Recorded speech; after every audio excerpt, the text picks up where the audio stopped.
दी जाती है, एक शख्स को लाकर उसे मुद्दई बना करके उसके साथ जो है वो डकैती कर रहा था ये नौजवान, जिसके ऊपर जो है इसे पकड़ा गया और उसे गोली मार दी गई। और उसे कहते हैं कि उसमें उन्होंने पुलिस मुकाबले की दफा लगाई है 353। यहाँ मुझे बताया जाए कि कैसे वो दफा जो है वो एप्लीकेबल होती है इस वाक़े पर। इस फुटेज के बाद 353 की दफा की क्या हैसियत रह जाती है उस FIR में जो इन्होंने काटी है। यकीनन दूध का दूध पानी का पानी होना चाहिए। फ़हीम सिद्दीकी साहब हमें टेलीफोन लाइन पर ज्वाइन कर रहे हैं अवामी नेशनल पार्टी के रहनुमा और सूबाई सदर शाहिद सैयद साहब। शाहिद सैयद साहब, आपने भी देखी ये फुटेज जिसमें साफ देखा जा सकता है कि निहत्ते नौजवान को गोली मार दी गई जो कि बाद में जा बहक हो गया। क्या किस तरह से मजम्मत करेंगे आप इस वाक़े की?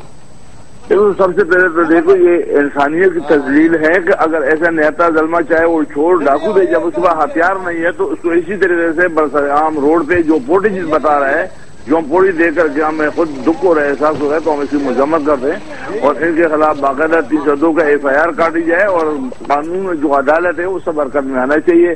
जाहिर बात है कि जुल्म इसको कोई भी दुनिया की कोई भी कानून, कोई भी अदालत, कोई भी मजहब इसको सही नहीं कहे, गलत ही कहे। गलत होता है, ये जो भी है बर्बरियत है, जुल्म है। तो मैं समझता हूँ ये तो ऐसे दुश्मनों के साथ भी नहीं होना चाहिए। अपना मुल्क है और मुसलमानों का मुल्क है, ये इस्लाम की बदनामी है, हमारे इदारों के सबकी बदनामी, जो भी इसमें इन्वॉल्व है वो उसका फेल है और उनके खिलाफ उसके खिलाफ सख्त कार्रवाई होना चाहिए। शाहिद सैयद साहब, कौन एतमाद करेगा, कौन एतबार करेगा कानून के रखवालों पर अगर इस तरह के वाकयात पेश आएंगे?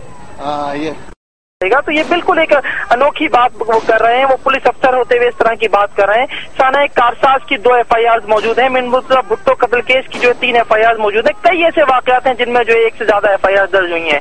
मुद्दई हम बनना चाहते हैं, हमें पता है कि क्या हुआ है, और फिर जब ये फुटेज मौजूद है उसके बाद किस गवाह की सबसे बड़ा सवाल यही है फ़हीम सिद्दीकी साहब, सबसे बड़ा सवाल यही है कि ये कोई ऐसा वाकया नहीं है जो कि जो कोई देख ना पाया हो। ये तो न सिर्फ लोगों ने देखा अपनी आंखों से, बल्कि साफ इसकी फुटेज में देखा जा सकता है कि एक शख्स जो है नौजवान वो गिड़गड़ा रहा है, वो मांग रहा है कि मेरी जान बख्श दो, लेकिन इसके बावजूद रेंजर्स के एहलकार उसको सरेआम गोली मार रहे हैं। ये रोड पर इंसाफ देने वाले ये कौन होते हैं?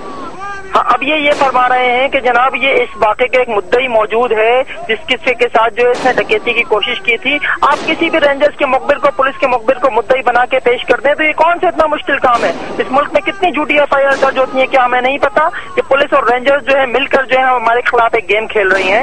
ये रेंजर्स के एहलकार जो है अपने आप को रेंजर्स के एहलकारों को बचाने के लिए ये एक बाकायदा झूठा ड्रामा रचाया जा रहा है। ये वही रेंजर्स के एहलकार हैं फ़हीम सिद्दीकी साहब, ये वही रेंजर्स के एहलकार हैं, ये वही रेंजर्स हैं जिनको सिंध में अमन अमान के लिए 1 नहीं 2 नहीं 3 से जायद मर्तबा करने वाले लोग जो है अब वो मंजराम पर आएंगे और इस तरह लोग जो है उनके हौसले टूटेंगे कि किसी शरीफ और गरीब आदमी के खिलाफ जो है वो इस तरह की बड़ी बहतान लगा के उसको डकैत बना के, किसी को खुद पे हमलावर बना के, किसी को दहशतगर्द बना के जो कत्ल किया जा रहा है। जो रेंजर्स और जो सिक्योरिटी फोर्सेज के लोग जो है बिल्कुल इंतहाई जो है वो इस तरह के लिए परेशानी का शिकार दिखाई दे रहा है कि चारों तरफ लोगों को मारते कर रहे हैं, उनसे कोई पूछने वाला नहीं है। अब यहाँ पर जो है सबसे अहम मरहला जो